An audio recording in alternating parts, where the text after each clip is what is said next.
Okay, I think we can start. So good morning, good afternoon, good evening to colleagues. This is like really great pleasure to welcome you to our next webinar. My name is Jacek Tyszko. I'm the Senior Advisor on Faith Engagement in the UNAIDS Secretariat. Before giving the floor to our today's facilitator, let me just tell you that we will be recording this session and the outcomes will be posted on the Interfaith Health platform, and that you have a choice of language among English, French, and Spanish versions. So on your screen, you will see the icon for interpretation. Please choose the one that you prefer to listen to us today. Let's move immediately to the business. I just tell that this is our one of our webinars in the series of many that are organized within the UNAIDS PEPFAR Faith Initiative and hosted today by the Interfaith Health platform. And it is especially a big pleasure and honor that I can now give the floor to our great friend, Sandy Turman from PEPFAR, who is the who kindly agreed to facilitate today's meeting. Sandy is Chief Strategy Officer in the Office of the U.S. Global AIDS Coordinator and Health Diplomacy in the U.S. Department of State. Sandy, the meeting is in your hands. All the best. Thank you, Jacek, and good morning, good evening, good afternoon to all of you, wherever you are. It's always a treat to join these webinars and to be part of the great work that UNAIDS and PEPFAR and all of our partners are doing together in this space. I want to especially thank Jacek and Francesca and the team at UNAIDS for putting this webinar together today. We've got incredible speakers, and I'm really, really excited about being part of this. I want to start off just reminding everyone of time. We have great presenters. We want to try to stick to time, so we have some time for dialogue as we go forward. So that's just a reminder. And I want to go over our goals and objectives for the meeting, just to make sure that we are all on the same page as we begin. As you can see here, we want to raise awareness on the issue of migration and health among faith groups. We want to create synergies and opportunities of collaboration between faith and other sectors. We want to offer an overview of migration, situation and challenges, and accessing health services in the context of COVID-19. We want to offer a refresher of the roadmap on HIV among migrants and refugees and the role of faith developed by the FBOs and UNAIDS and PEPFAR initiative. We want to showcase through images the journey and contribution of faith to addressing migration challenges and accompanying migrants. And we want to present promising practices and lessons learned by faith groups and other sectors in the 4 key areas of the roadmap: in prevention, testing and treatment, addressing sexual and gender-based violence, and addressing stigma and discrimination. So that's a pretty packed agenda, a lot of good work to do, but I'm really excited about that. And I think we ought to go ahead and open our first session today. So let me introduce our first speaker, Dr. Carlos Vanderlot, who heads the Migrants and Health Assistance Program at the International Organization for Migration. So Dr. Vanderlot, are you ready? Yes, thank you very much. Great. I will be sharing my screen, so just give me a moment and I will share my presentation. I think that you can see it right now. Yes, we can see it. Good, perfect. So thank you very much. Whoops, I think I'll start here. I'm sorry. This glitches. So thank you very much.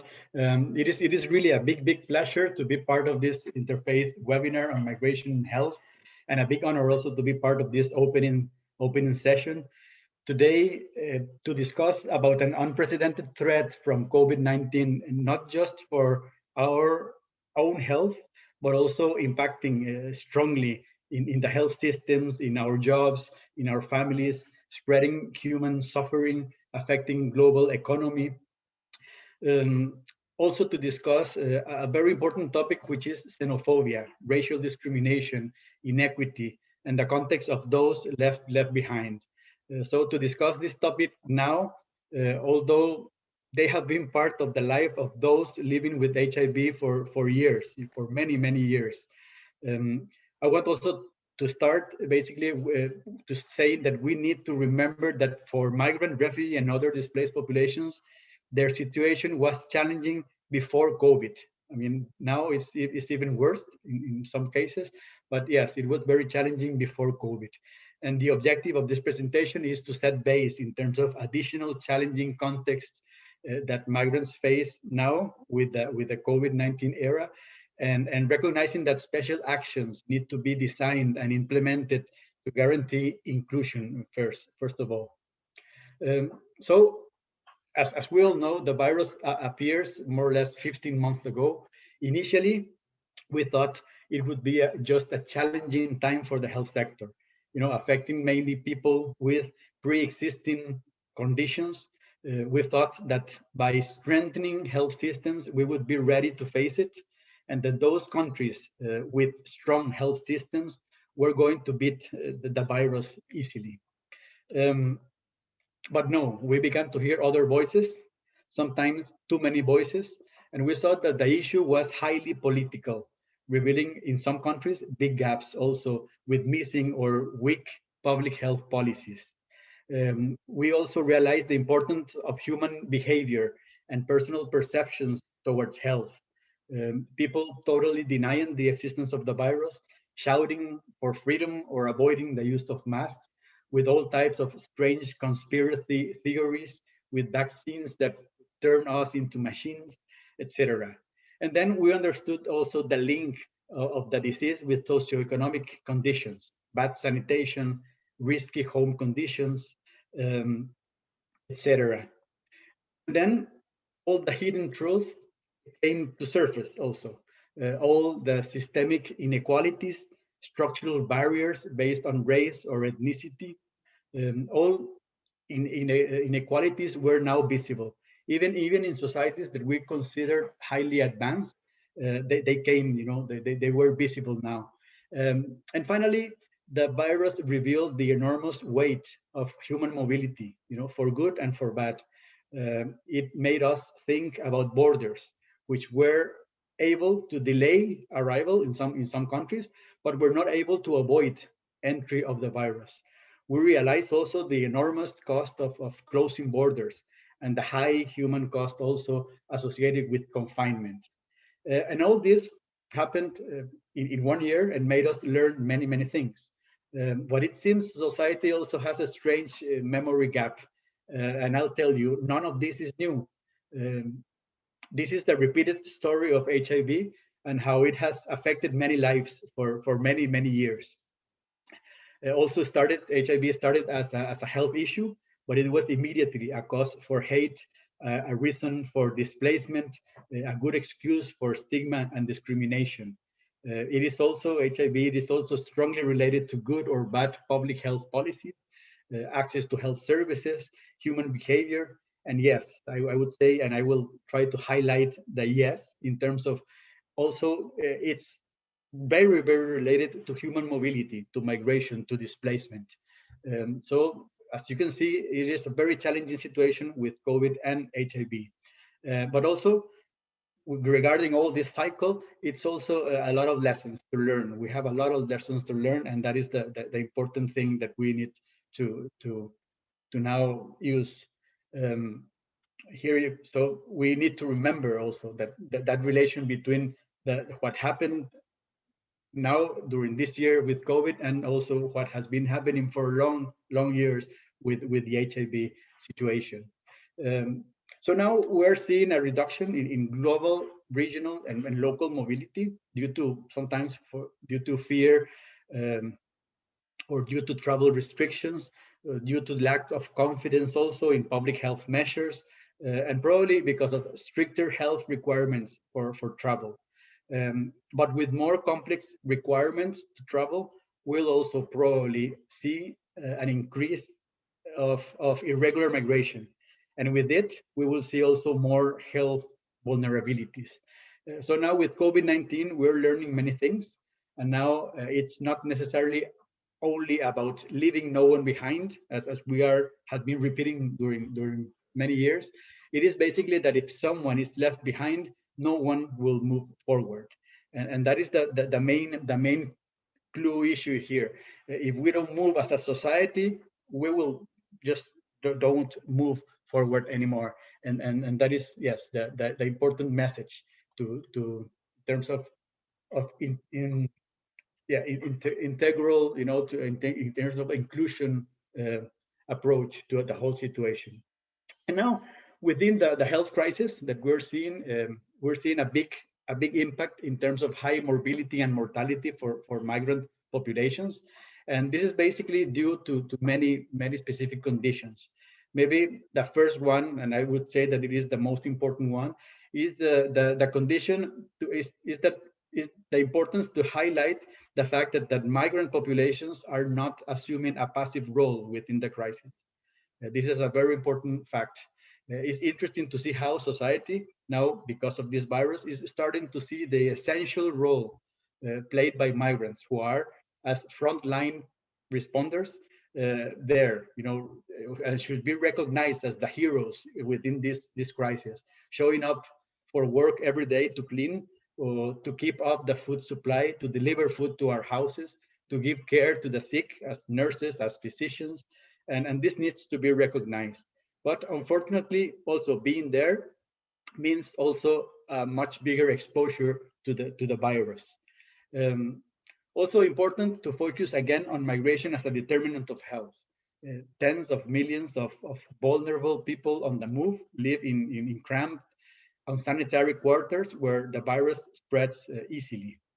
Even the simplest measure as physical distancing or hand washing or the use of masks is just impossible under the difficult context that migrants encounter.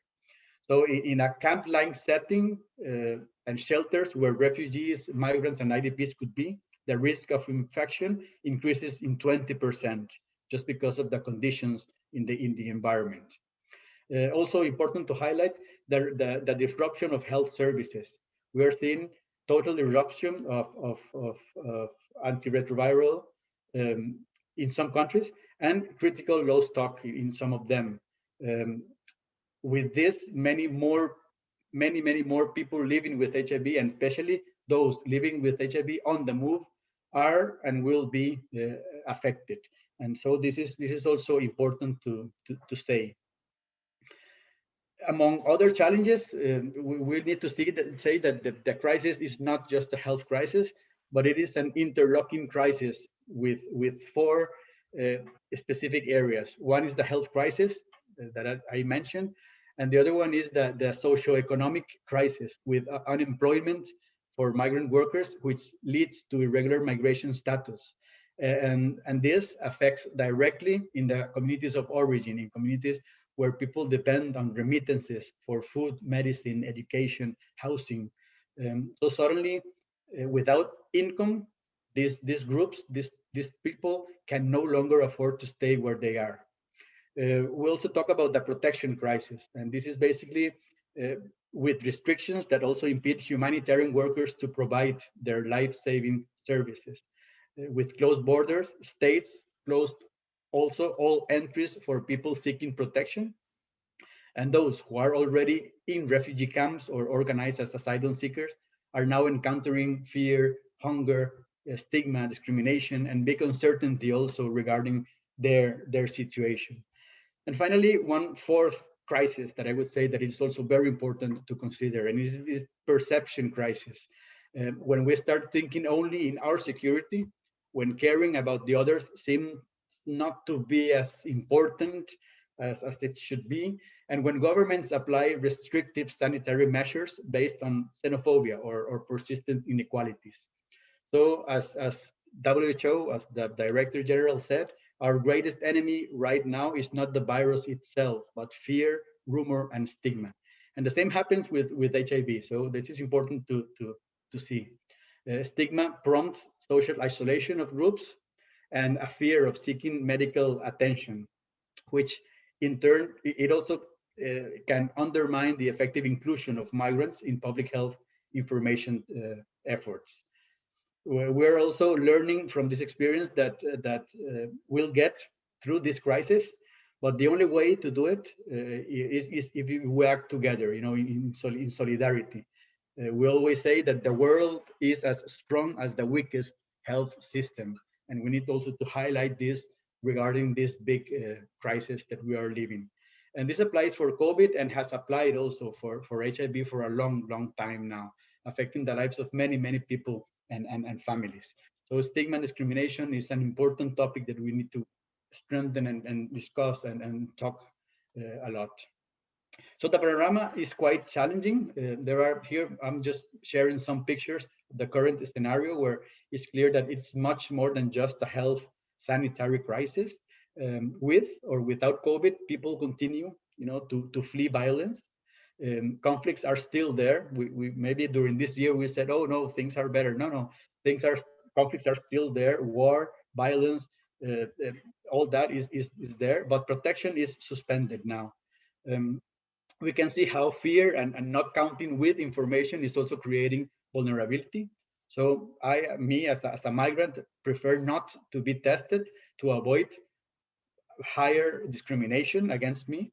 The fear of being locked up in a not secured in a space for COVID. The anti-migrant violence, not allowing food or medical care to be provided. People very scared, or the fear from stigma, with just one big outcome, that is basically higher exposure to the virus. And finally, the fear of living in places without sanitary conditions, without water, with no possible distancing. Just imagine for these people in this picture, what it means when we say keep your distance, wash your hands, use alcohol inhale, change your mask. I mean, it's just impossible within their context. So from IOM, we reiterate the need for migrant inclusive approaches in the overall COVID-19 response. We need to highlight the importance of addressing the particular needs and vulnerabilities of migrants, regardless of their legal status. All of this in the spirit of the universal health coverage. Now there is an increased need to bolster also public health services in low income and humanitarian settings. That is probably could be one of the most important learnings from COVID, that we need to really strengthen the access to health in this very difficult settings. And also, I don't know, we know that the best people to engage communities are those who have existing trusted relationship with people in the community. We also know that community trust is vital to every effort that we can do. And we know that the fight against COVID-19 cannot be won unless the response plans in all countries include migrants, especially those marginalized or in situations of vulnerability. And this is why this is very important for me today, because it is only possible with the proactive participation of the faith-based organizations. Those of you who are already in the communities, those of you who are already who already count with trust and have an open dialogue with community leaders, those of you who are experts in community engagement. It is only possible through humanity, hope, love, and acceptance. These 4 words that I took from the roadmap. So basically, I think that the roadmap is there, and we just need now to adapt it to work even more in terms of COVID response and in terms of HIV. And so I'll leave it here, insisting that these populations need specific measures and strategies of community engagement. And yes, also repeating again and again that public health only works when everyone is included. There's no public health without inclusion. So thank you very much. And hope to answer some questions later on. Thanks. Thank you, Dr. Vanderlot. That was very provoking and thought-provoking. So we greatly appreciate your thoughts, and that was wonderful, wonderful presentation. We look forward to being able to ask questions shortly. Thanks. And so now I have the great pleasure of introducing Father Rick Bauer, who's the Director of Spiritual and Psychosocial Care at the Eastern Deanery AIDS Relief Program in Kenya. Father Rick, are you there? I am here. Great. Thank you so much. And good to see you, Sandy. I wait for that face-to-face meeting, hopefully soon. Soon. We're all hoping and praying. Thank you. So again, to the organizers, thank you so much for the opportunity to share, kind of maybe shift gears a little bit to look at the response of faith and theology to what Dr. Vanderlot just mentioned of this unprecedented crisis. Next slide. So theology provides us with a language to understand the nature of God or the divine, our beliefs, and how this knowledge of theology and our experiences can impact our lives and relationships. Clearly, migration, the movements of people across borders, within borders, in IDPs, is unprecedented. And some are even calling this the age of migration. So I believe that we need to examine both a theology of migration as well as spiritual and pastoral care of migrants. These two are related, but they're distinct.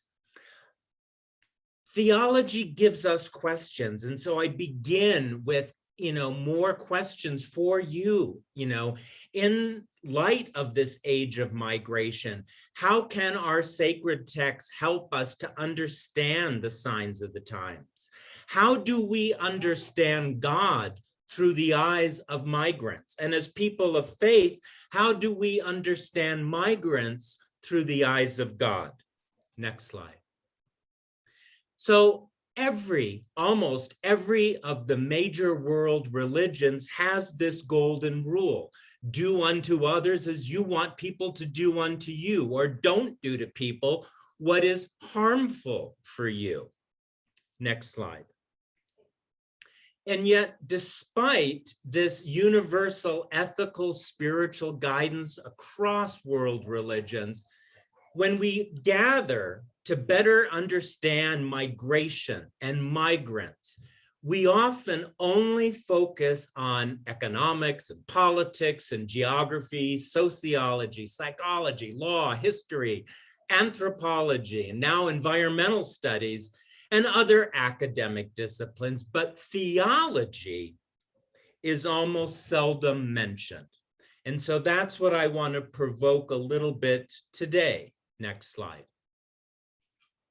So I would propose that the academic discipline of theology offers not just more information, but a new imagination, one that helps us as healthcare workers, as people of faith, to reflect on what does it mean to be fully alive, fully human before God, and what does it mean to live together in community with harmony, dignity, mutual respect. Again, as Dr. Vanderlot said, if anyone is left behind in HIV or COVID, we're all left behind.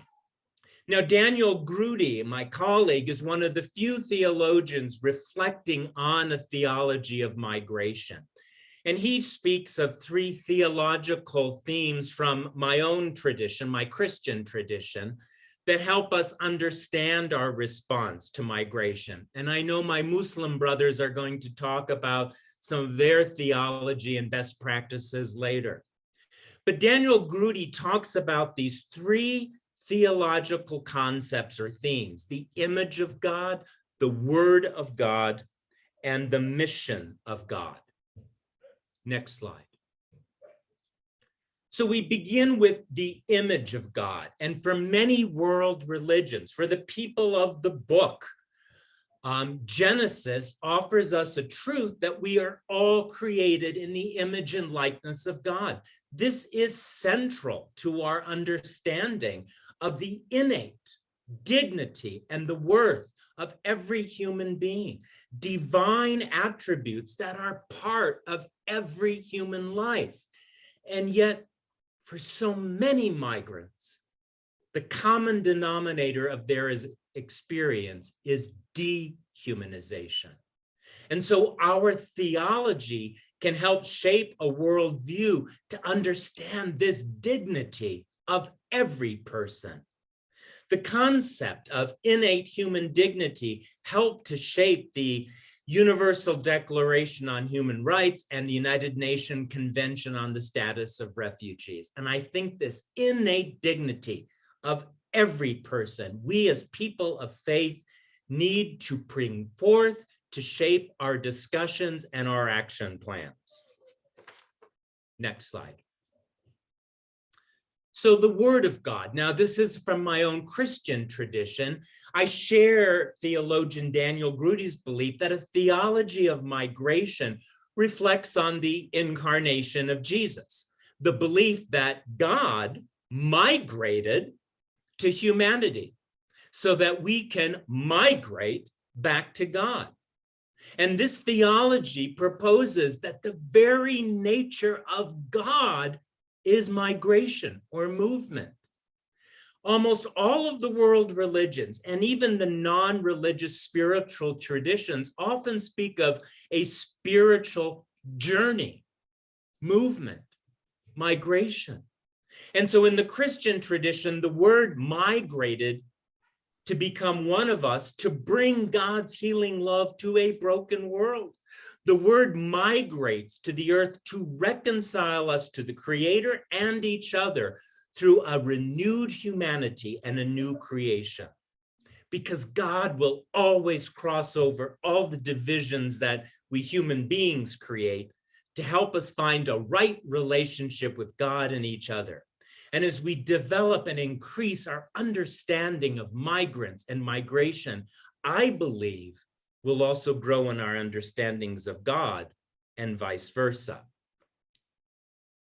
And third and final is the mission of God. And this theological concept articulates the action, the movement, or the mission of God.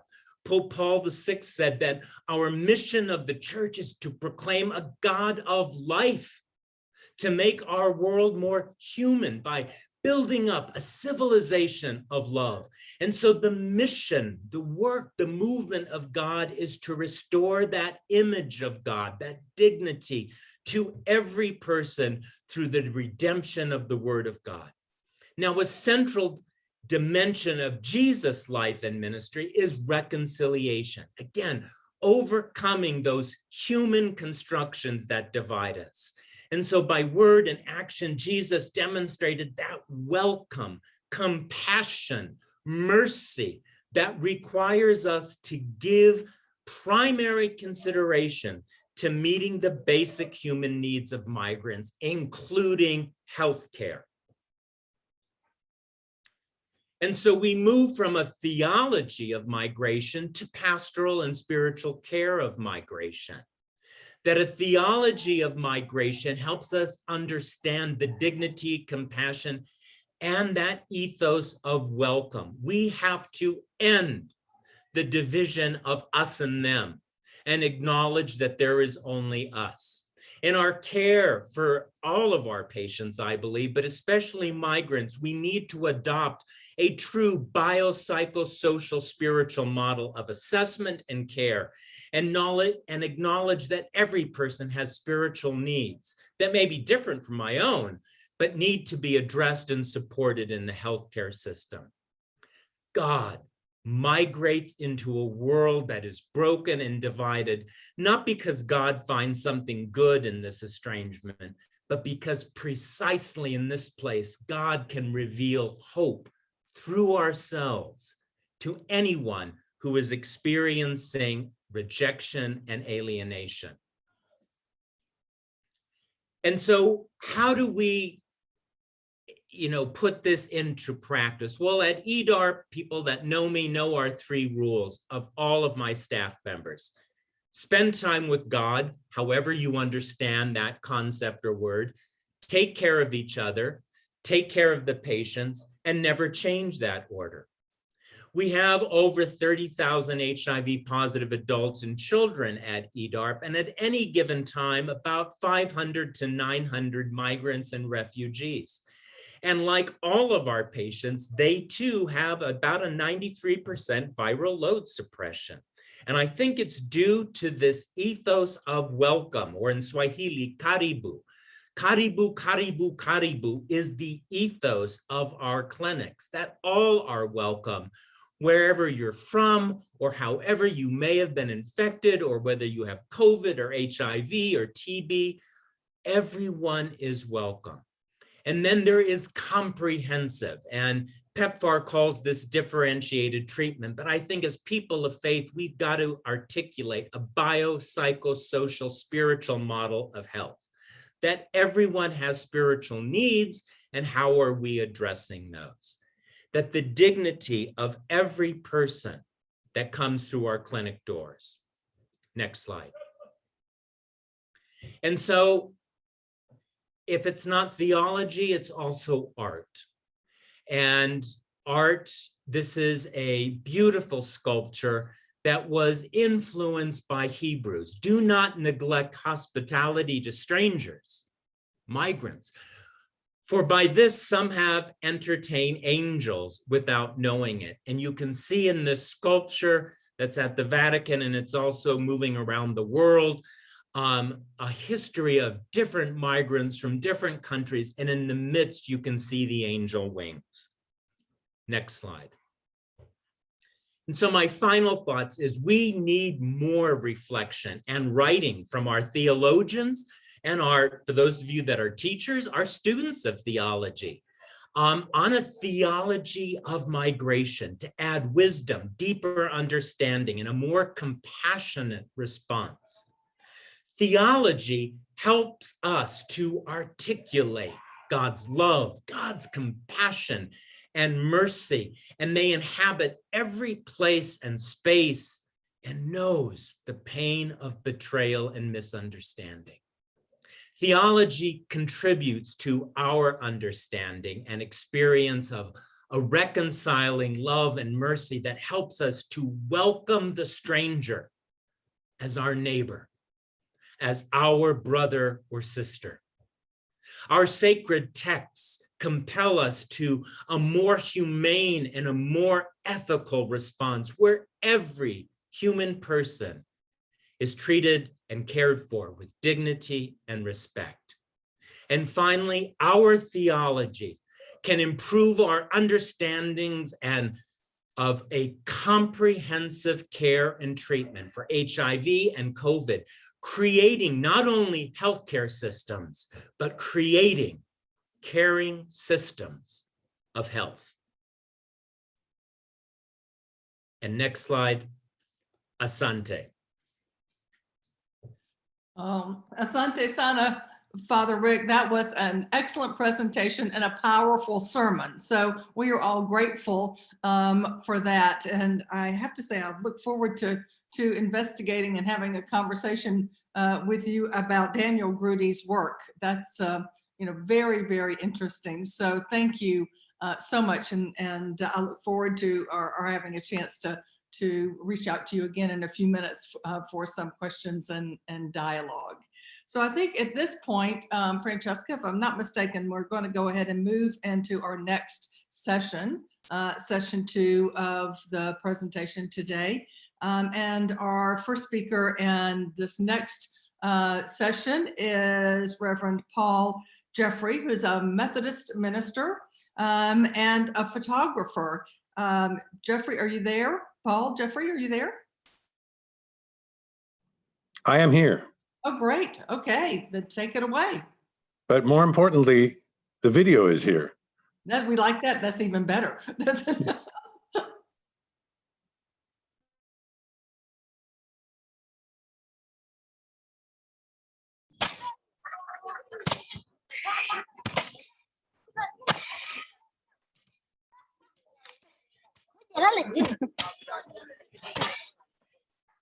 Since conflict and hunger first drove people to leave home in search of survival and refuge, others have welcomed them, healing their wounds and providing a safe space for life.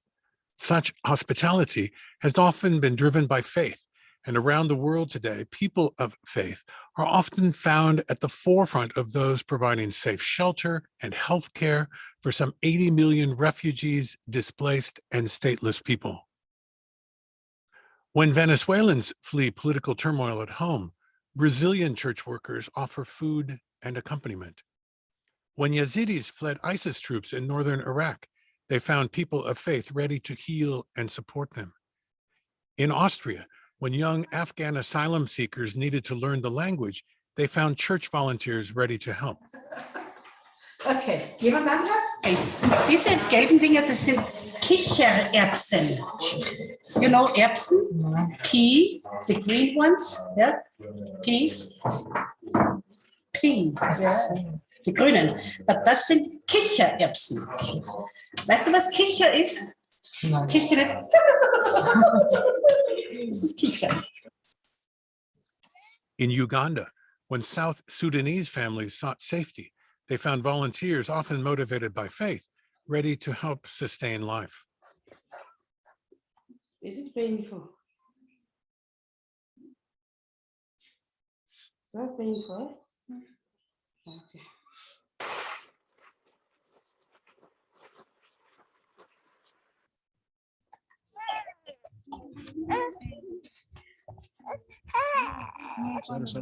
Sorry. In Hungary, when a flood of refugees provoked a harsh government response, faith-based organizations stepped up to provide food and drink, safe places for children, and a general sense of welcome. In Bangladesh, where persecuted Rohingya fled for safety, people of many faiths responded with love, ensuring that almost 1 million stateless people could survive. When Afghan refugees fled for safety to Pakistan, they found doctors from the Islamic Relief Society there to care for them. Inside South Sudan, more than 2 million people have been displaced by horrific fighting, and they're often forced into the bush where they survive on wild leaves. While some have sought safety on United Nations bases, tens of thousands of others believe that the church offers literal salvation and have sought shelter in church compounds, sleeping in the open, trusting the church can be an island of peace in a veritable ocean of war. At great risk, church workers accompany the displaced, providing everything from education in the camps to the disposal of unexploded ordnance in farmers' fields, to accompanying women returned from exile as they reestablish their farm fields.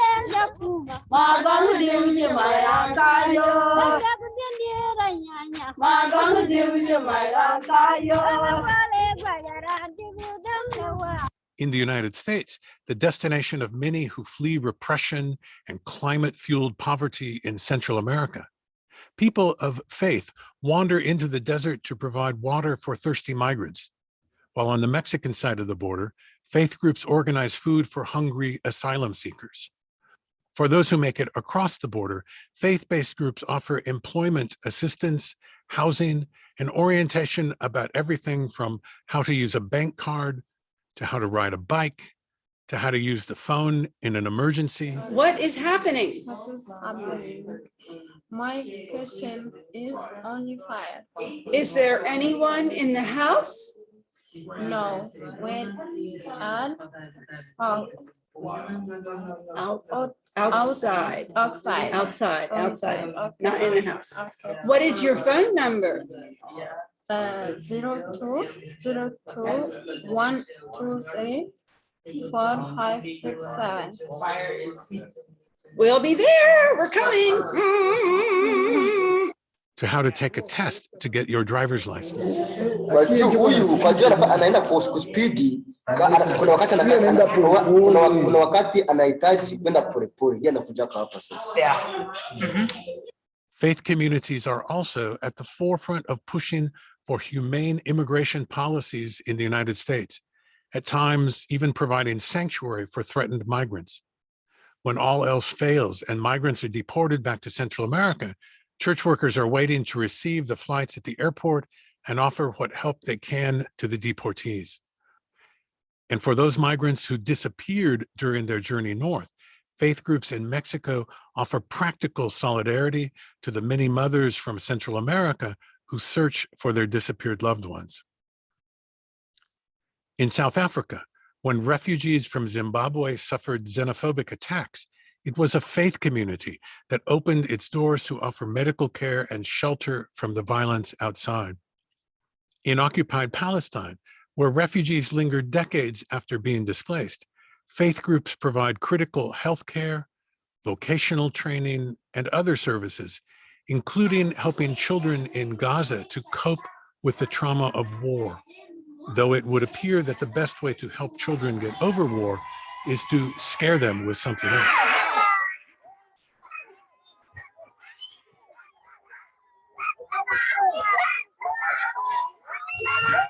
One often overlooked face in the collage of global migration is the overseas worker. There can be a thin line between being forced by conflict to leave home and being compelled by hunger to seek work abroad. The Philippines, for example, stays afloat economically on the labor of the workers it exports, leaving broken families behind. Faith-based groups support these overseas workers as they organize in places like Hong Kong, and back in the Philippines, helps those who are survivors of trafficking to put their lives back together. Whether refugees from Somalia who have escaped to Kenya, or Congolese displaced by armed conflict in their own country, or Colombians driven from their home by drug-fueled violence, or Sri Lankans fleeing war driven by religious and ethnic identity politics, or people in the Nuba Mountains of Sudan displaced by aerial bombing. Members of faith-based groups are present around the world, sharing love in the middle of despair, risking their lives to bring healing and hope.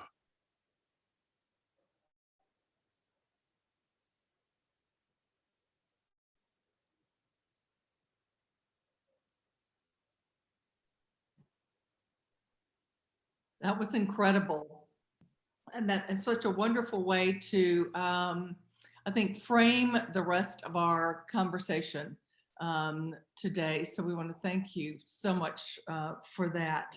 So let me go ahead and introduce Gary Jones, who's the Senior Advisor for Security, Humanitarian, and Fragile States at UNAIDS. Gary, are you there?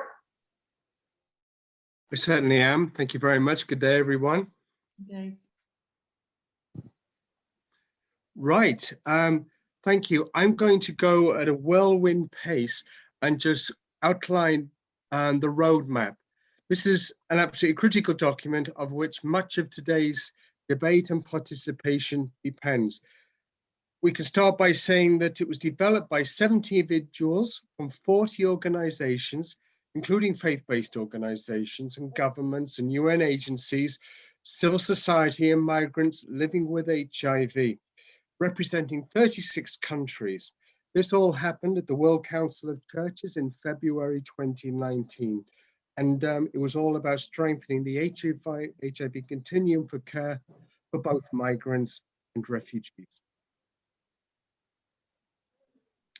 Right, the roadmap it's based on real-time experience. And this is one of the key facets.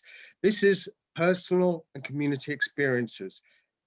And we created the roadmap through open discourse between the partners on overcoming stigma and discrimination, improving access to prevention, testing, treatment, and care, and promoting, above all, the human rights of people on the move, migrants within the migration context, and to build bridges among faith-based groups and other sectors to better tackle some of the migration challenges. The roadmap notes, most importantly, that partnership with migrants and refugees is the building block that congregations play a special role in encouraging testing, equipping youth leaders and caregivers to engage in the ongoing dialogue, and to help combine spiritual and care messages. For example, pray and take your medicine. Now, it's no easy path. It never has been. The major challenge concerns, first of all, the lack of data and the need for evidence to drive programs and action and lay the foundations for effective advocacy to improve health and HIV outcomes for all classification of migrants and stateless persons, regardless of their political status. Now, the roadmap provides a way forward in 4 key areas: HIV prevention, testing, treatment, care and support, violence and HIV, and eliminating stigma and discrimination. Each of the 4 pillars taken together point to the imperative of a rights-based, it's okay, rights-based and inclusive approach that is holistic and aims to safeguard health, spirituality, and well-being for all migrants with real-time action. Right, and as for the roadmap, the areas of interventions were organized around this discussion on what we need to know, what is preventing access to services, and what needs to happen to correct this situation and improve health overall, and HIV in particular, for migrants and refugees. The problems is vast, multi-layered, and dependent on context regarding the journey of the migrant. Yet, through careful consideration, participants were able to spot the commonalities, find the synergies, and propose real steps forward relevant to all people on the move globally. Now, it will be helpful to hear during this discourse from participants at this webinar to see how far these recommendations have been actualized, how they've been implemented, and with what effect, with what result, so as to help better our aim with planning and follow-up action. And that's it. And I'd like to say thank you very much. And please, the roadmap was such an enriching experience, and it's such an amazing document that I didn't do it justice. But please put in the chat box any questions, comments whatsoever, and I and the team will do our best to respond. Thank you very much. Thank you, Gary. That was really wonderful. I appreciate your comments, and I think, and I appreciate your brevity. Now we might be able to fit in a couple of questions. And so, Francesca, have you collected questions, or shall we choose some randomly from our comments? Thank you, Sandy. I think we can just open up for a few minutes to people. There were 2 comments. One referred to the situation in Myanmar and the other the situation in Ukraine. Maybe the 2 people, the 2 participants. So it's Ronald, if you wanna just open your mic and intervene. And then there was another speaker from Ukraine who also raised a question. Thank you. Thanks, Francesca. Thank you, Francesca. Thank you, Sandy. Yeah, it's a bit of a concern. We all know the political situation in Myanmar right now, and we are facing, especially for the border countries like Thailand and India, the migrants, the illegal migrants who have fled from Myanmar, who needs access to treatment in this current situation. How can faith organizations or faith-based bodies play a role in those kind of situation? If we look at it in both the countries, predominantly the treatment is provided by the government. And the governments, in some places, the government are not willing to identify the migrants in this situation because of various reasons. We all know that, because of the political situation. So how can we I think for me, it's like, how can we practically look into what we as faith organizations do or have a role in this kind of a situation? Because their identity has to be anonymous. Otherwise, we have already had threats both in India and Thailand about them to be returned to the country. So I know it's a difficult situation. I know it's a difficult question, but if anyone could give some highlights towards that. Thank you. Thanks so much, Ronald. Presenters, does anyone want to respond to that, please?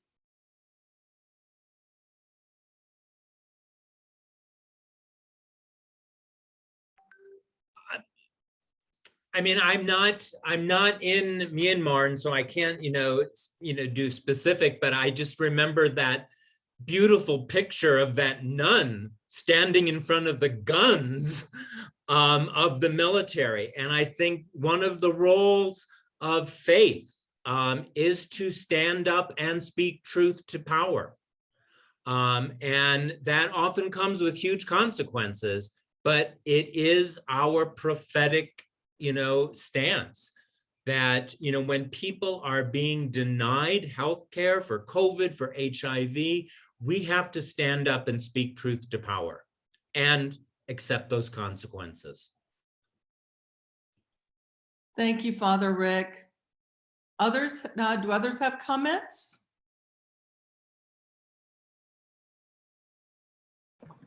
Yes, Madam Chair. Yes. My name is Professor Mohammed Karama. I would like to make an input here in relation to Islamic theology as far as migrants are concerned. First of all, migration is encouraged where the dignity of the human person is affected, where the rights are affected. The Quran recommends, and this I like what Father Rick has said, that it is the responsibility of the recipient community to take care of the migrants at any cost. And God gives a lot of blessings for those who take care of the traveler and the migrants. And therefore, theologically, it is important, whether it is whatever faith, whatever person that comes, if the person is a migrant, as faith community, I think from both theological, Christian, Muslim, or Hindu, it is our responsibility to stand with the migrant community. Thank you very much. Thank you, Professor Karama. I really appreciate that. Are there other questions? Let's take one more question before we move to our next session, if we have one, or comment. There is just a comment from me. Hello, everyone. Hello from Ukraine. There is immigration to Ukraine, but on the east of Ukraine, there is aggression of Russian Federation. Factually, it is a war. And we have 1.5 million IDPs because of war events in the east of the country. Those regions before the war was on a higher level of disease, Donetsk and Lugansk regions. Many patients are staying without medications, good health care. The migration is a difficult process, and with COVID, it become even greater problem. Religious organizations help HIV service organization. They work together in the collaboration. At the front line, communication is made by the religious organizations because they get asked for help. Yeah, that's just a comment from me about Ukraine. Thank you so much. It's very interesting. I appreciate your sharing that. So I think, I know we're going to have a little time for some input at the end. So I think to keep us on time to make sure we get all of our presentations in, let's go ahead and start our next session on best practices, if that's all right with everyone. And I want to start by introducing Ms. Alina Smith, who's the Senior Advocacy Officer for Health, Justice, and Legal Strategies platform for the International Corporation on Undocumented Migrants. Alina, are you there? Yes, hello, I'm here. Oh, Hope great. you can Nice hear and to see me see all you. right. Thank you. Thank you so much. Thank you for the introduction and really a sincere thank you for the opportunity to join you today. It's already been so inspiring to hear the interventions so far. I work for an organization called PICAM, and our focus is the rights of undocumented people. And it's wonderful to hear, to be in a context where the starting point is not immediately to move to policy, but really to begin the conversation with values. And so I think that's very, very important. And that's already an important contribution of faith-based organizations, is that that's really the point of departure and not something that's brought in along the way. Next slide, please. So where I wanted to begin, actually, again, I'll be bringing a little bit of a European context. PICAM is an international network of organizations, but our main focus is in the European context. And I wanted to begin briefly with just what the pandemic has meant for undocumented people here in Europe. And actually, we heard very helpfully about this from Dr. van der Laat a moment ago. So I'll be able to move a little bit more quickly through my presentation, this part of my presentation. But just to kind of put things in context. Next slide, please. And I know we often speak about migrants as people on the move, but I think it's important to recognize that when we're speaking of undocumented people, very often these are people actually living right here. They're really our neighbors, they're people who in many instances have been living for a long time in a particular place.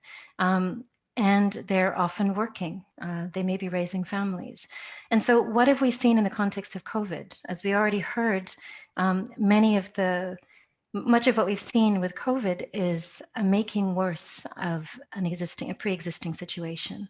And we know that for the most part, people with irregular status or undocumented people already had limited access to decent work, decent wages, and as a consequence, living often in precarious situations, poor living conditions. We know that during the pandemic that many, as we've already heard, struggle to follow the measures to protect themselves because of the way in which they live, whether it's in informal settlements, some of them even in immigration detention, sleeping rough, and so on and so forth. Many, as we've already heard, had to continue working and often doing critical work in sectors where they often have very, very few protections.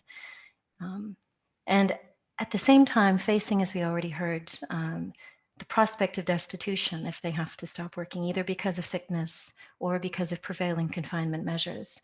And so it also shows up the gaps in our income protection and our social protection systems, which has an impact, of course, on this public health crisis. Next slide, please. So what is the prevailing context in terms of undocumented people's access to healthcare and other services in Europe? So we already know that if we even just look at the EU, it's extremely differentiated from one country to another. And even within a given country, it can be different in terms of one region to another. But by and large, if you're an undocumented person, in most parts of Europe, you have extremely limited access to primary healthcare.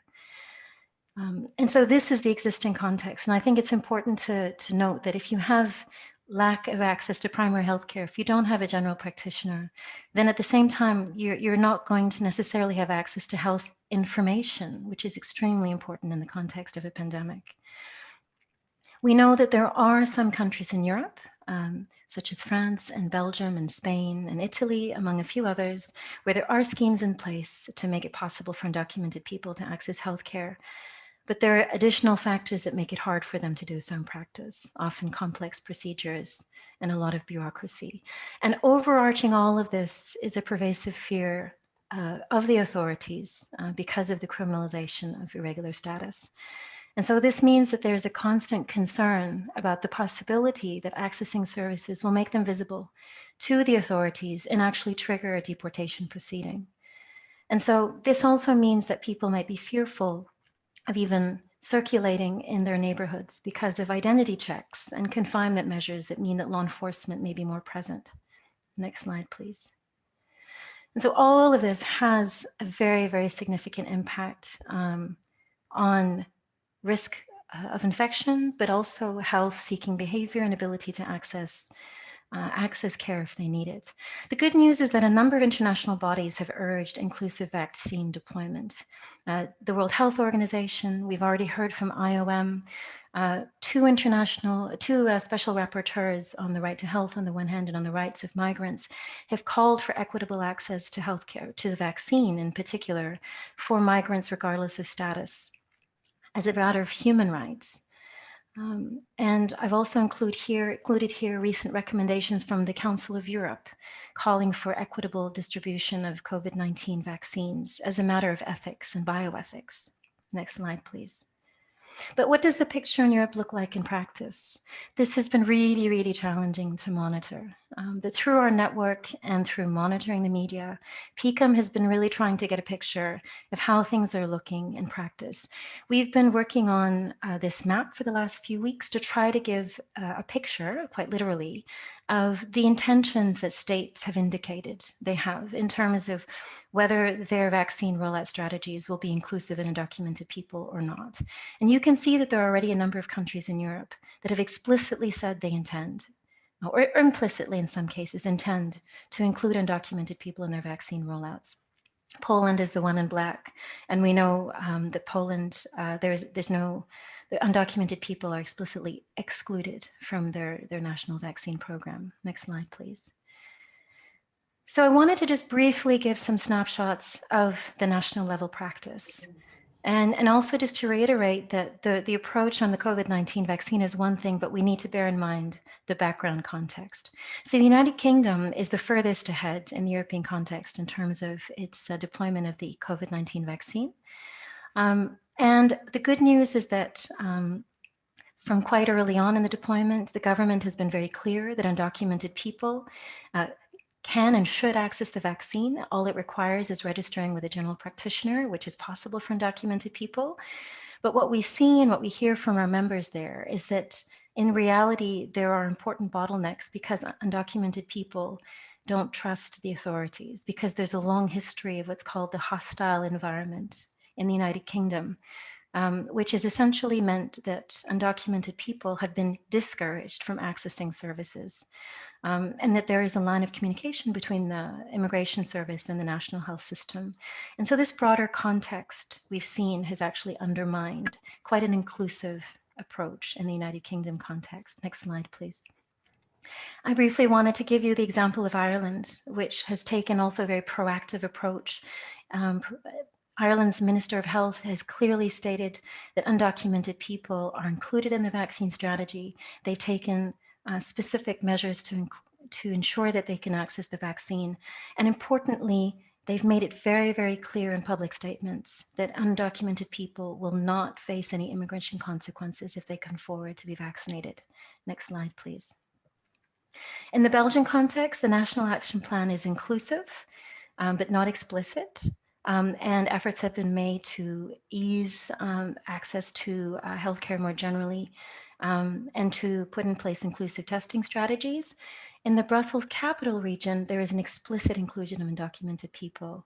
And there are a number of steps that have been taken to really get out in front of this, including working very closely with frontline organizations like Médecins Sans Frontières, Médecins du Monde, intercultural mediators to really develop and devise protocols to reach populations, including undocumented people, people living in homelessness, and others who face particular challenges in the context of the pandemic and access to the vaccine. Next slide, please. I wanted to end with an example from Norway, where actually one of our members has been very active in advocating on this issue. Norway, the context there is that undocumented people have very, very restricted access to healthcare in general. They don't have to pay, however, for care related to infections, but it's unclear to what extent this includes COVID-related treatment and vaccination. At the same time, there is promise because there is active work being done by the Oslo Health Center for Undocumented Migrants, which is an initiative of the Red Cross and the Church City Mission in the city of Oslo that has not only been running a clinic for a number of years now, providing direct services and assistance to undocumented people, but has been advocating through coalitions of actors in Norway and working with politicians to really push for more inclusive access to healthcare in Norway, and also working with with the media to raise attention for this issue. Next slide, please. We had a call with our members earlier this year to discuss how things were going at the national level. And a number of challenges were noted, but I just wanted to end with some of the practices that were already emerging as promising. And the first was clarity. Clarity in the intentions of governments, in the instructions of governments and health authorities about how to ensure undocumented people can access COVID-related care. The second was clear commitments that personal data will not be shared as a way of really promoting confidence and trust in the authorities. And third is really to make the processes to access the vaccine as simple as possible with limited requirements for documentation. And next is that NGOs be proactively and actively engaged with authorities in defining the strategies that are used to actually reach people in practice, and in some cases in actually supporting their delivery. And of course, bearing in mind the need for multilingual communication and outreach campaigns to inform people of their rights and of how they can activate those rights. Last slide, please. And these are just three quick takeaways to end today. I think, again, the pandemic has made more visible inequalities that many of us have been advocating about for a very, very long time. And I think in our case, we've also seen that, we've seen what governments are actually capable of doing, the policies that they're capable of passing when there is sufficient need. We do see promising examples of what's possible when really push comes to shove, and that should give us hope. Second of all, ensuring access to the vaccine is really important as a matter of fairness, public health, and morality. But it's more than that. It's not a one-off effort. It's really an opening to push for more systemic improvements in access to healthcare and social protection systems going forward. And finally, the pandemic, we've heard from our members and we've seen that it's underlined the importance of intersectoral collaboration and partnerships between authorities and community-based organizations, including faith-based organizations that can help to guide those efforts and ensure that everyone is included. So I'll leave it there for now and look forward to your questions at the end. Thank you very much. Thank you, Elena. That was really a wonderful sort of outline of challenges and opportunities, and wonderful examples of how we can respond and the opportunities for change in the midst of COVID. So I'm really grateful for that. Thank you so much. Now I want to introduce Professor Mohammed Karama from Islamic Relief. Professor, are you there? Yes. Thank you. Go ahead. Thank you very much. I would like to start my presentation by acknowledging my other presenters who really have opened up. And I want to start with just reiterating the issue of migrant communities according to the theological aspect, that it is not permissible for any human being to accept a life that is without dignity wherever they live, where they don't get the rights like health and so on. Islam encourages migration for whatever reason, and that it is a theological commandment that we should take care of refugees and migrant communities wherever they are. And God gives a lot of promise for betterment of life for those who handle migrants and help people find their way in their lives through travel, through migration, and so on, whether in transition or in new settlements. And therefore, I want to really share with my colleagues who have iterated that point clearly. Next, please.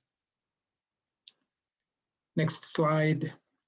This is Kenya. As we see, these are areas where Islamic Relief operates. The marks that we're seeing in blue, these are areas, and we can see also the border. Next slide, please.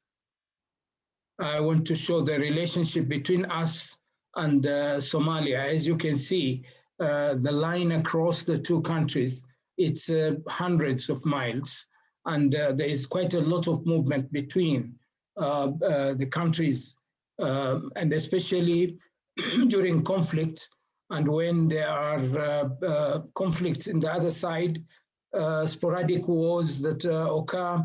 There is migrant communities that travel to the side. And then there is also nomadic movement between the two countries. And therefore, migration patterns are not very permanent, but people move from one side to the other. Also, people move in search for better health. Many people move from Somali side to come to Kenya for health, especially in this time of COVID. Next slide, please. Now, understanding stigma from the perspective of HIV and any other disease, because even now we realize that there is a lot of stigmatization, there is a lot of denial for even COVID-19. Stigma can be divided in, these are the unfavorable attitudes or beliefs that are targeted towards people who have certain condition. Either it could be HIV or it could be AIDS. Then there is also self-stigmatization. This is where the spiritual strength comes in. Nobody should stigmatize themselves for whatever status they are in. Then there is the external stigma by people, but other than the person who is suffering from the condition, for example, actions or attitudes which are directed by people who are external to the person who is suffering the particular condition. That is external stigma. There's also stigma associated stigma. You know, there are people who are infected and there are people who are affected. Stigmatizing the affected will also be considered as associated stigma. And then there is institutionalized. In the early stages of HIV, even some prayer places were actually institutionalized stigma, where if somebody showed some signs of AIDS or something, will maybe be rejected or something like that. So we need to address stigma from all perspectives. Next, please. Understanding the gender-based violence, I think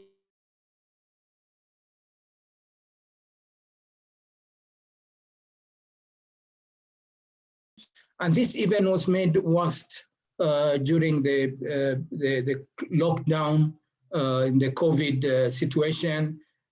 We found people, young children becoming pregnant.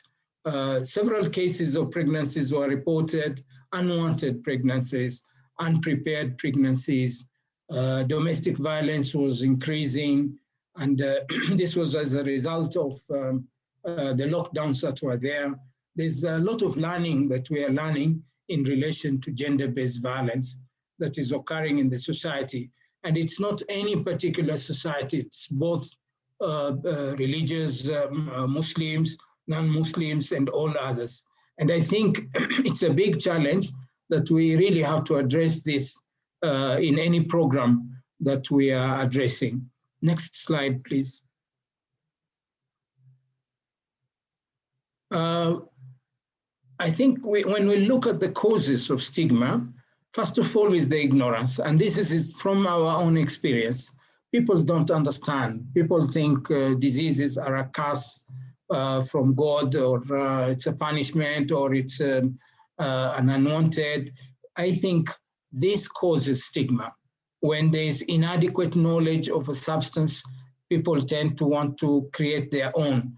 And this leads to misinformation, and that misinformation then leads to judgment, prejudicial. Somebody, it becomes a prejudiced, judges others from a wrong perspective, that possible immorality and so on. And this is what is happening in the community that we work with. They tend to look at diseases as an immorality rather than a test or a tribulation from God and so on. Next slide.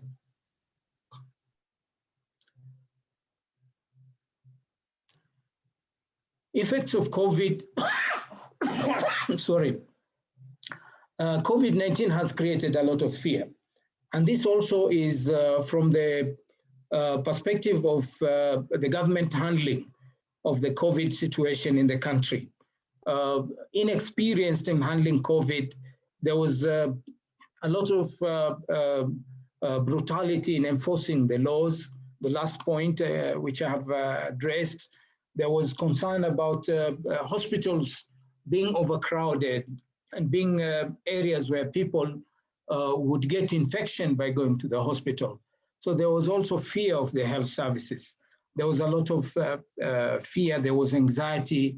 When people saw the deaths, there was trauma amongst the society. And therefore, in addressing health, we had to look at the general perspective of health in terms of the COVID. There was a lot of concern in that area. And therefore, health was affected. People feared to even uptake the healthcare system. Inadequate consultation by the government to the community, I think this was very crucial. While the faith-based people were coming up with designs of how best to do this, it was also a challenge. Guidelines against Islamic religion, for example, the guidelines to prevent also affected the religion. For example, mosques were closed, prayer system, you are not supposed to be very close to each other, while in religion, you're supposed to be very close. This affected Muslims. Handling of the dead. Muslims have rituals, for example, and we know from experience that this also contributed to the increase in transmission of Ebola in West Africa and other places. So we came up with designs that were not very favorable to the Muslim community. So it affected the people, and we had to work, we had to do a lot of sensitization to get the cooperation of the people. Next slide, please. Fortunately, we have a lot of teachings in the religion that would help us. And this is what Islamic Relief Kenya is trying to do, to use the religious teachings to actually show the religious leaders that they have this capacity, they have this strength which they can use. For example, against stigma, the Quran says, "Oh, you believe, let not a group scoff at another group. It may be that the latter are better than the former," whether it is a disease or whether it is a poverty or anything else. And then the Prophet ﷺ said, "The believer is not a defamer, nor does he curse others, nor is he an immoral talk. He does not talk indecently." So whatever we talk, whatever we say to the people, it is important that we use the scriptures to overcome the different types of stigma. Next, please. What are diseases? What are diseases? I think we understand that God loves us all, but God says that he will test us differently. And if we look at this verse, and certainly we will test you with something from fear, hunger, loss of wealth, lives, fruits or other harvests. There are 5 things. We see that from HIV and AIDS and also COVID, this verse fits very well because there is fear, there is loss of income, there is loss of lives, there is loss of harvest, there is hunger. People cannot gain food. But God says in the end, he says, "Give glad tidings to those who receive this, and they will receive his mercy, are those who are the guided ones, who persevere all this with dignity." So it is important to understand this perspective. And also that people think that they will just be left like that without being tested. So the principle of us being tested by God so that we can get closer to God is what the Islamic principle is showing that we should understand from these diseases. Next, please.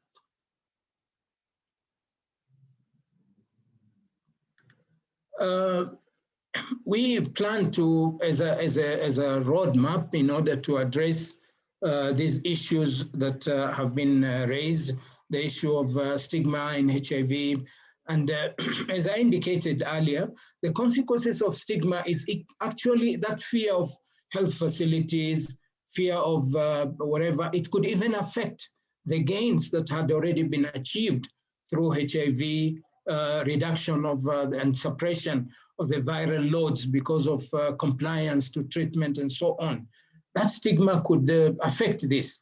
So as Islamic Relief, we plan to develop a working relationship with faith leaders to address gender-based violence. And there's so much of that in terms of females not being able to forced marriages, female circumcision, violence in the home, and so on. All this we plan as an activity and prevention of HIV and also improving uptake of healthcare services. We believe with the support, the Islamic Relief has already started this program as part of the roadmap. Next, please.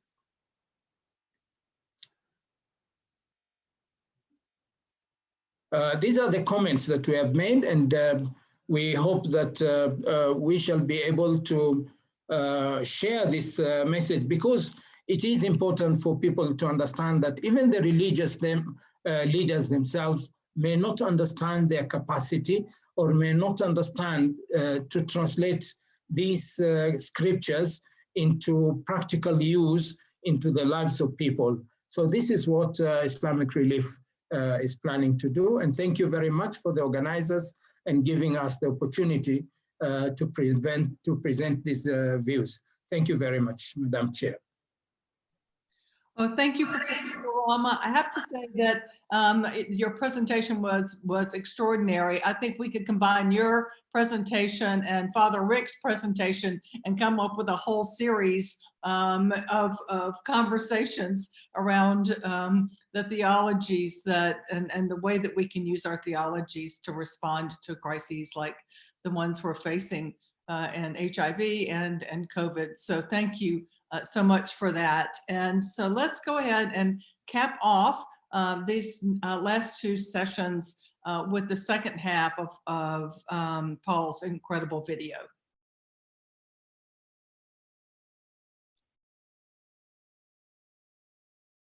Hospitality to strangers, including refugees and the displaced, is a gift that surpasses narrow and divisive definitions of religion. In the Bekaa Valley of Lebanon, these ordinary Lebanese women, Christian, Muslim, and Druze, work together to prepare food for refugees from war-wracked Syria.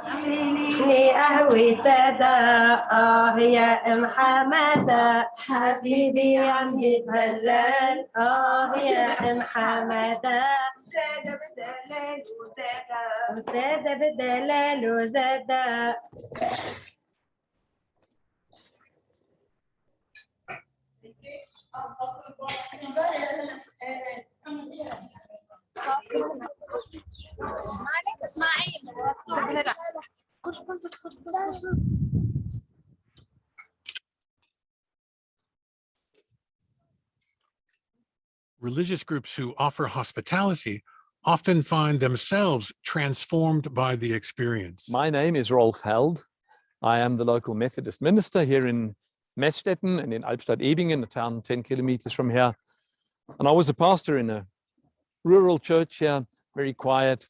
We enjoyed doing the things one did in Germany, drinking a beer, watching football, celebrating services on Sunday, and caring for about our own thing. And then last year, we got the news that the army barracks here in Meßstetten, which had been empty for a year, were going to take in refugees. They promised us a maximum of 1,000 refugees in a town of approximately 6,000 inhabitants. Yes, so now we have just over 3,500 refugees in this small little town. And it's been a very interesting process to see how the population reacts to it. This is a very rural place, far away from the big cities. They've never seen much of the big wild world around them. And now it's dropped right in front of their doorstep. They've risen to the challenge. There's over 150 people doing voluntary work here. and the administration would never be able to cope without the people doing voluntary work. We're having interesting conversations with the refugees coming in. People are very different. We have mainly people from Syria, from Iraq, from Iran, Afghanistan, to a lesser degree from Eritrea in Africa. And we try to get to know the people, listen to their stories, find out how long it took them to get here, why they left home, what they experienced at home. Some of the experiences have been very harrowing and difficult to take in. And we found that we've met a lot of great people here. We have most of the people coming here are Muslims. We found they are very open. They come to our Christian services in our local Methodist church. A lot of them want to find out, what do Christians do? They come in. We do not try to convert each other. We try to speak with each other, share our faith, let each other know what we believe in and how we wish to live our faith. So we've been getting along very well. We've been finding that the refugees coming here are very, very helpful. We have a lady in our church. She has MS. She can hardly walk anymore. And she got befriended with some people from Iran. They washed her car. They painted her house. They fixed up her garden. They've packed up her cellar. They've come every day to see if they can help her. We've had this kind of helpfulness throughout the whole year. It's been an incredible experience how these people want to give back a little of what we try to convey to them. When the refugee crisis in Europe began 6 years ago, and hundreds of thousands of refugees started flowing toward Western Europe, governments and NGOs were slow in responding. It was ordinary people, fishers, farmers, who responded to welcome the boats and save those drowning off islands in Greece. All around Europe, people organized themselves on social media to meet and welcome the migrants, even as their own governments at times rejected the newcomers. Such a massive outpouring of solidarity wasn't enough, however, and many refugees didn't make it. This Afghan boy had new shoes, and we can imagine the family buying them with the excitement of setting off to start a new life far from war. Yet during the crossing from Turkey to Greece, the Aegean took away one of those new shoes, just as it took away his dream of living somewhere, anywhere, in peace.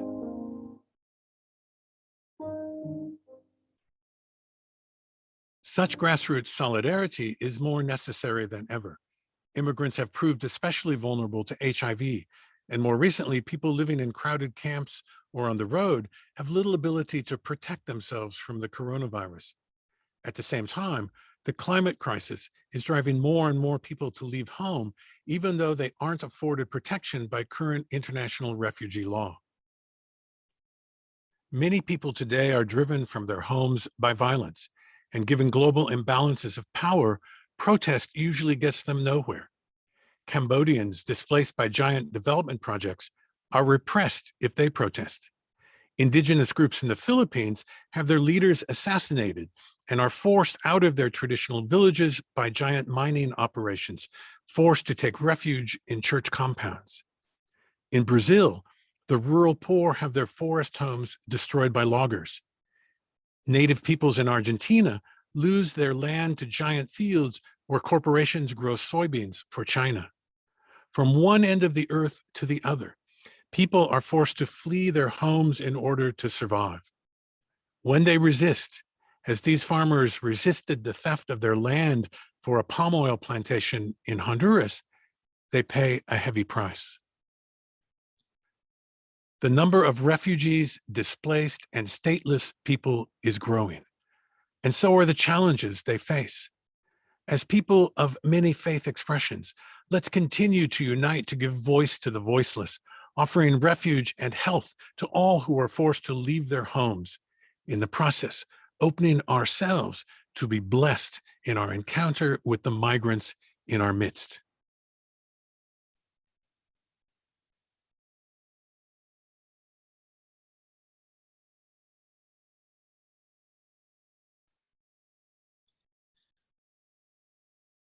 Well, that video certainly proves, I think, what we all know, and that's a picture is worth 1,000 words. So, Paul, thank you for sharing that incredible piece of work. Very, very moving. So, thank you for that. And I think, Francesca, I think we're going to go to now to a couple of questions. We're running a couple of minutes behind, but I think it's really important to address some of the questions and comments that we're receiving. We may not get to them all. We'll find a way to address all of them, but maybe just not in the context of our event today. But there are, we have two questions for Alina. Julian, are you on the line still? Are you with us? Yeah, I am. Hi. Hi. Could you pose your question, please? Okay. Thank you, Alina, for a very good, informative presentation you gave to us. Could you please suggest some ways in which FBOs could be of support to the work you do in the context you described? Thank you. Thank you so much for that question, Julianne. And I should say that faith-based organizations are among PICUM's members. And a number of them are directly engaged in facilitating access to healthcare for undocumented people, precisely in settings where the national legislation is really restrictive. Working really at the local level, often partnering with local authorities to fill gaps in services. So I think for me, there's kind of two things maybe to mention. The first is, I think, to just pick up on what was just raised in the very powerful video about grassroots solidarity and trust building, which also came up earlier in an earlier panel. And I think faith-based organizations have an enormously important role in grassroots solidarity, in bringing understanding of these issues in a very humanized way and mobilizing around these issues with people who don't necessarily see how it's relevant to them, who don't understand how it touches them. And that can be through, and also, of course, mobilizing around support and care for migrants themselves. That is enormously impactful in contexts where there's otherwise no other option. But I think creating safe spaces for provision of care is really important, but also even safe spaces for people to have a voice. Here in Brussels, for example, there have been hundreds of people squatting in a church in central Brussels, really calling for the improvement in the situation of undocumented people. And this is a church that for 2 decades has been opening their doors to allow this type of grassroots mobilization, creating a safe space for people who otherwise could face arrest if they assemble in this way. And then just the second thing I wanted to mention is coming back to where I started my presentation, is just the role of faith-based organizations in changing the way we talk about migrants, which especially undocumented people, where there's already deeply dehumanizing language, even in the way we sometimes refer to undocumented people. And that language affects policymaking. And just changing the way we approach policymaking that concerns migrants in a way that really takes as its starting point, as I was saying earlier, values. Very often when we're speaking about undocumented people, that's not the starting point. It's more about deterrence. It's more about borders. And so I think that is changing, contributing to that change in narrative in the way we speak about people, the way that we think about and frame these issues is enormously important and impactful. Thank you so much. Thanks, Julianne, and thanks, Alina. Alina, I think we have one more question from you for Vincent. Vincent, are you there? Yes, I'm here. Go ahead, please. The question is, we know that a disproportionate number of migrants who reach the UK for certain, and I suspect Europe also, are also people living with HIV. And I'm wondering, in what ways do the refugee agencies and programs integrate HIV and the welcome of people living with HIV into their program responses? That's a great question, Vincent, and thank you very much for asking. Now, I don't have insight on how, I mean, as I mentioned earlier, the situation in Europe is very fragmented and differentiated from one country to the next.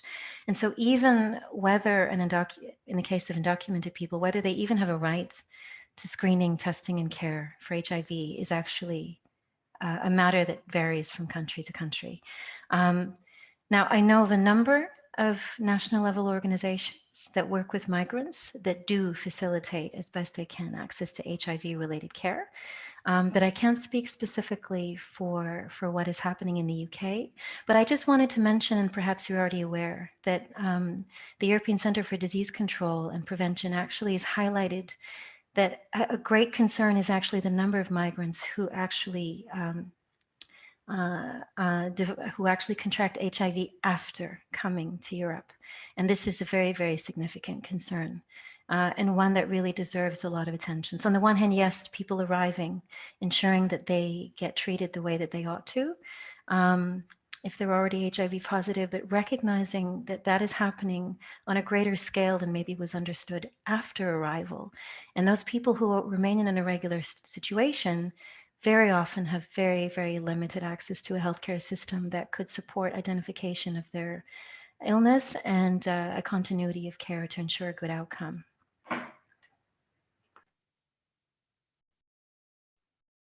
Great. Thanks so much. And I think we have one more question before we move to the next session that's a little more generic to our panelist. Dyson, did you have a question?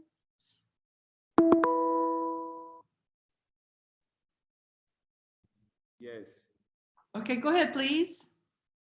My question is, what will be the best practice the church can do in order to secure or to protect those immigrants, unprotected immigrants, or those who have no documents? Thanks so much. Panelist, Father Rick, do you have comments?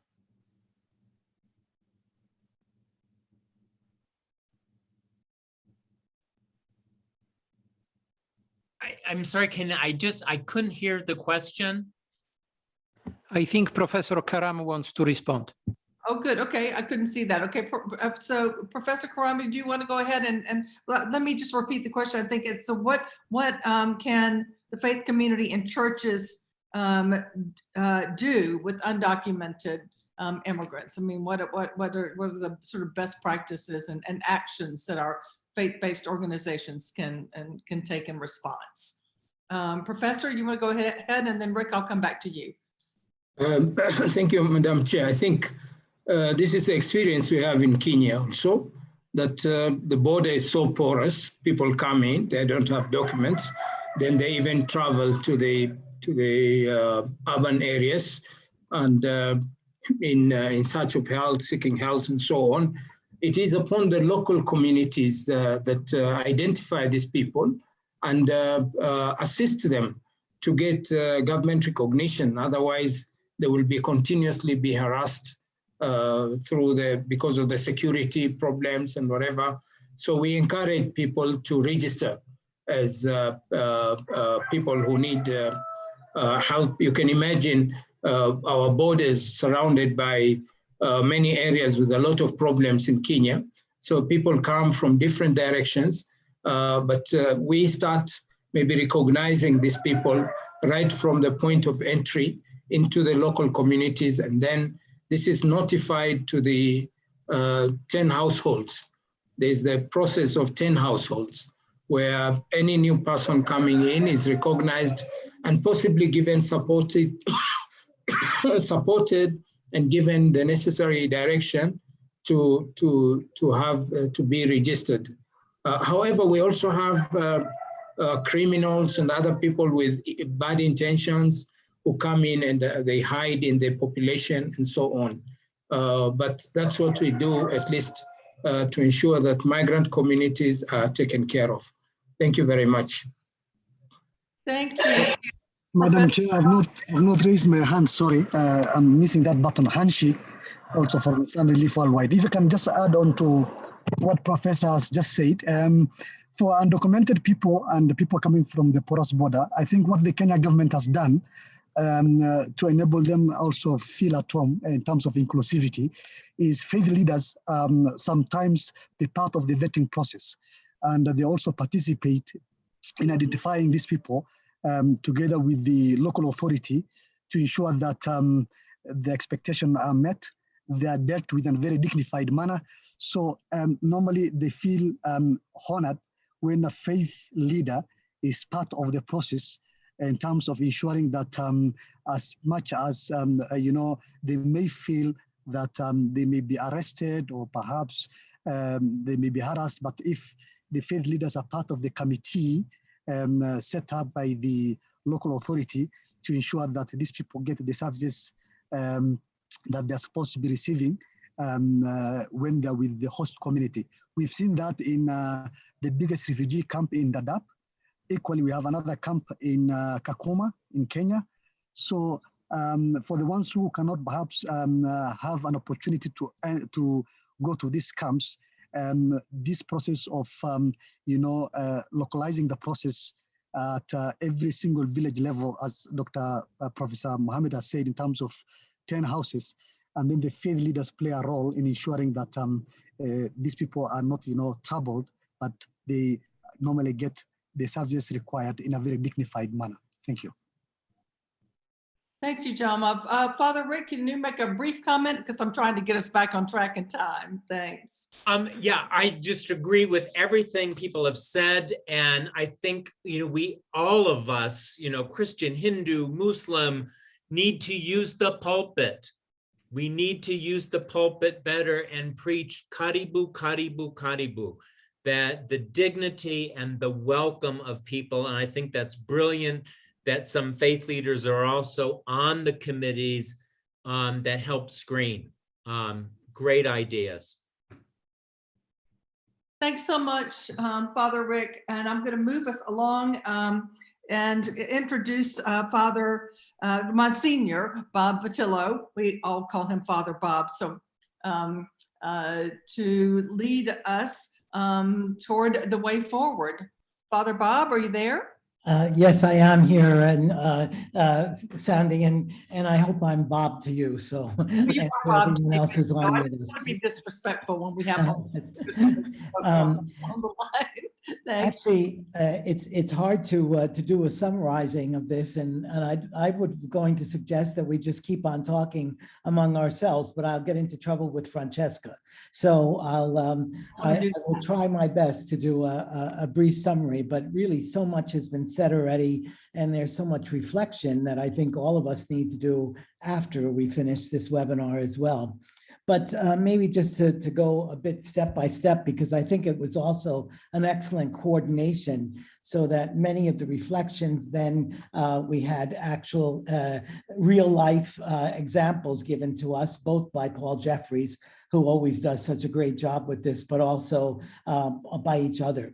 And, Carlos, I think you really started us out in such an important way to remind us that this is not something that's totally new. And that if anything, it's brought out the rupture in society, in economy, and in human relationships that has been there already. But this time, because it was so universal, the experience of this, we're seeing those ruptures and those fractures in humanity much more greatly. And I'll have to go back to my leader in Pope Francis, who's constantly telling us, make sure we're not thinking that we'll go back to the old normal when this is all over, because normal was not normal at all. So I think the whole issues that have been brought up around human behavior, personal perception, claims of human freedom to be able to do things that are not responsible toward other people or even to ourselves, politicization of the context, the closing of borders that may have helped arrival of the infection in some places, but they certainly didn't stop the infection. And then for us to remember, as you pointed out, Carlos, the lessons learned that we already had, especially with HIV, but with many other vulnerabilities that we have in this world. And the important lesson of if anyone is left behind, no one will move forward. The need for an integral human development approach. And certainly this is something that that many nations have talked about through the Agenda 2030, but also in many faith leaders have talked about, and especially again, Pope Francis speaks about this very, very often in terms of the answer to many of these ruptures in human society is integral human development. I think also, Carlos, you're pointing out that these are overlapping crises of health, economy, protection, and then perception, that we can not only think about our own situation, but we have to think of others as well.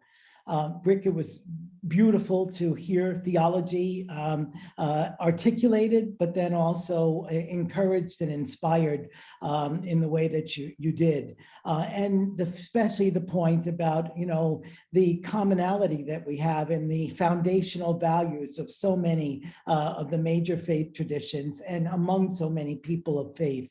And the fact that, that we need to understand better our own dignity that we have because we were all created in the image of God, but also then the mission that God gives us. And yet contrasting that, as you did, Rick, with the fact that for many migrants, their sole experience is dehumanization, not affirming their humanity and the contribution that they bring. Pope Francis often talks about how integration of migrants isn't just a one-way direction. It's not just hosts welcoming migrants. It's a two-way relationship. And we need to remember that those who welcome also benefit from the values, from the hard work, from the determination, from the faith of many migrants that's been lost in secular society in many parts of the world.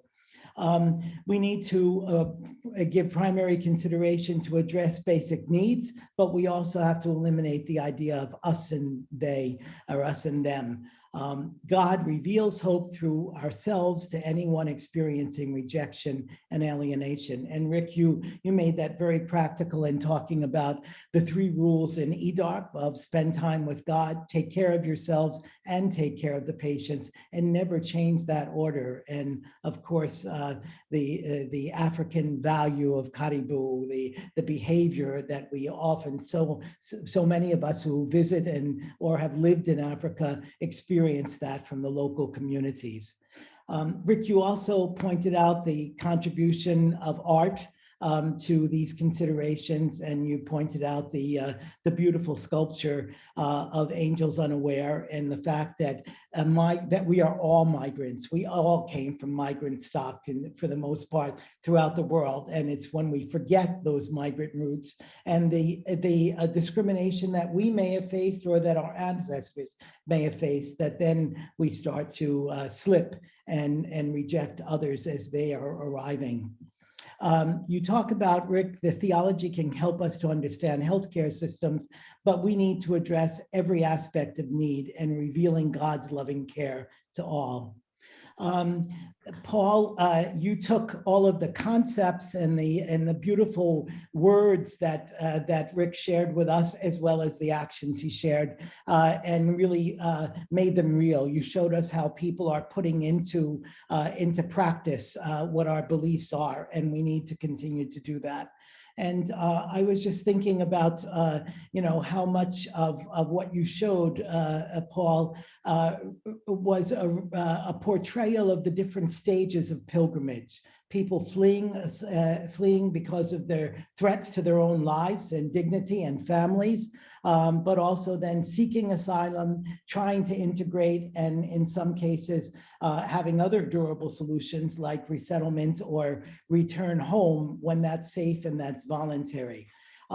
Pope Francis talked so much about the welcome, protect, promote, and integrate.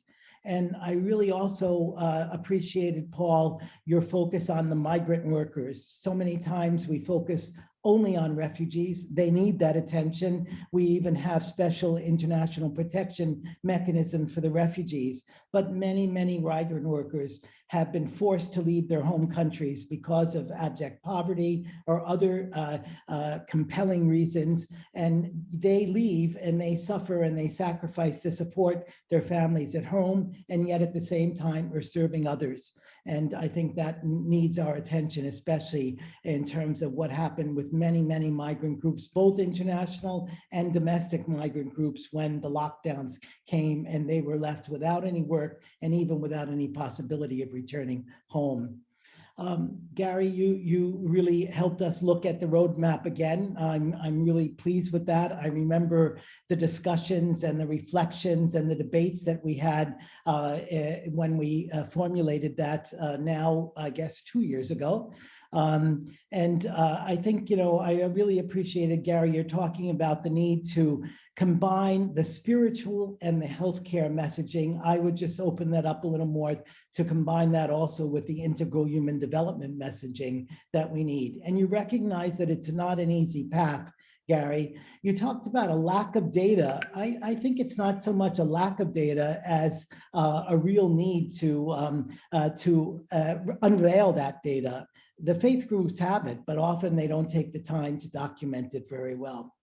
And then I just wanted to quickly, I know that we have a time problem, but I really appreciated, Alina, your talk about the disparities. I would open that up to inequalities, because I think it's easy for us to think of disparities as being something outside. But if we look at things as inequalities, it means that we're not treating people equally and the way we want to be treated. And then I really appreciate, Alina, your answer on the question and noting the fact that faith-based organizations and traditions really promote grassroots solidarity. And we saw that happen in many other pandemics, including HIV, Ebola, and others. But now we're seeing it all over again in the work that we have in response to COVID.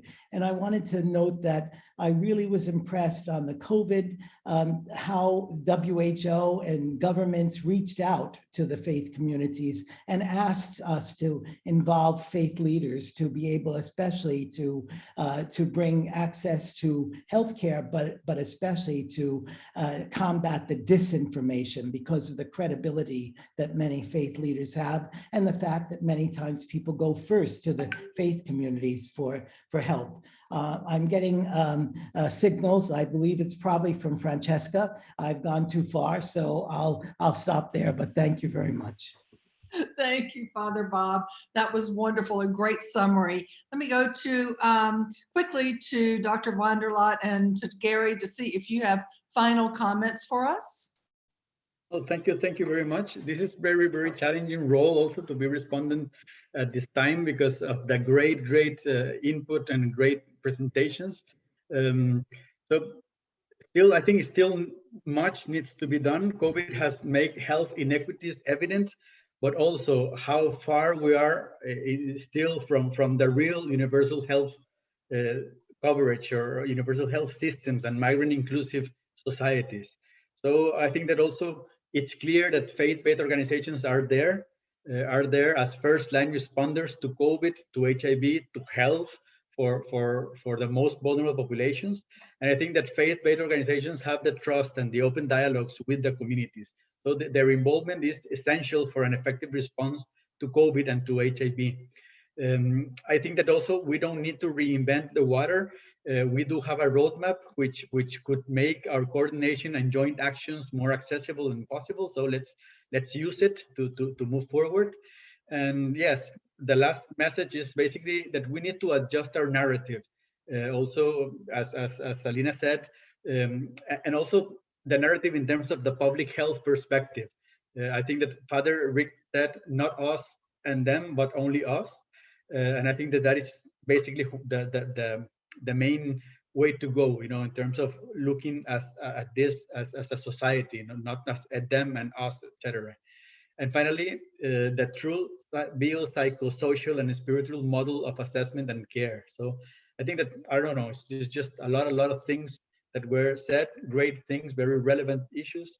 And I really thank you all for being here. Over to Gary. Gary? Yeah, thanks very much. I've just seen the time, so I will be even briefer than what I was on the roadmap. But just thank you so much, everyone. That was an unbelievable session. My major takeaway is dignity, is that we need to dignify migrant health. It's a verb. We have to be proactive. We have to be innovative. We have to make sure that those rights are respected, that we have to create a sense of dignity. From that perspective, we can then start to build that trust, which faith-based organizations, which have been shown time and again, they enjoy a certain relationship with migrants, with vulnerable communities, impacted communities by all sorts of violence, disaster, and that we need to actually start working to show that we can have a real protected dignity when we work with those people. And Father Bob was absolutely right. The information is there, but we need to see it. And we need to generate that real values-based information. And as Alina pointed out, it's great that we start not with policy, but we talk about values. And I think, again, this is something very special that the faith-based community can bring. So generate, share from the pulpit, as Father Rick said, and let's get the message out there. Let's be proactive, and let's actively dignify this whole totality of healthcare for the migrant. I better stop there. Thank you very much. Thanks so much, Gary. And thank you, Carlos and Father Bob, for your thoughtful interventions. I want to just end by thanking Jacek and Julianne at UNAIDS, and of course, our fearless Francesca, who always keeps us moving forward, for making this possible for all of us.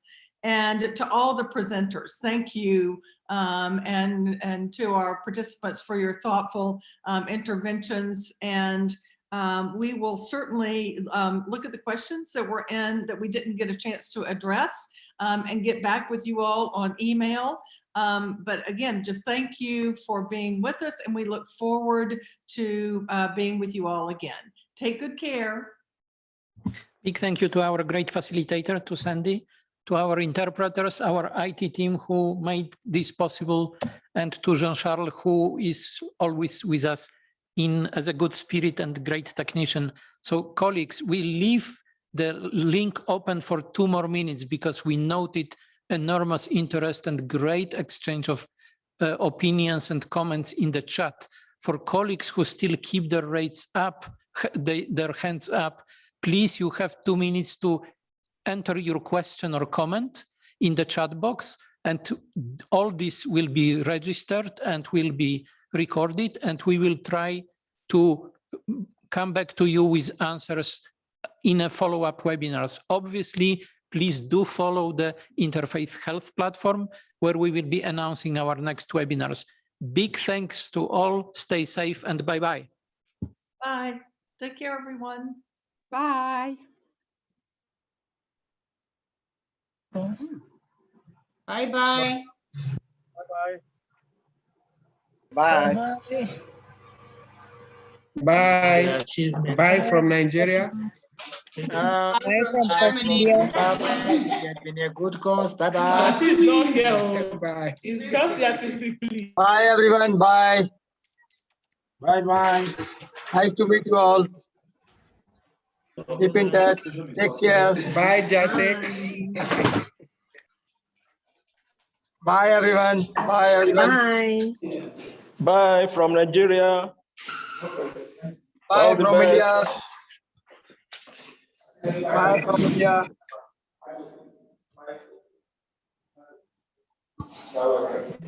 From DRC. Yeah, Nigeria say bye-bye.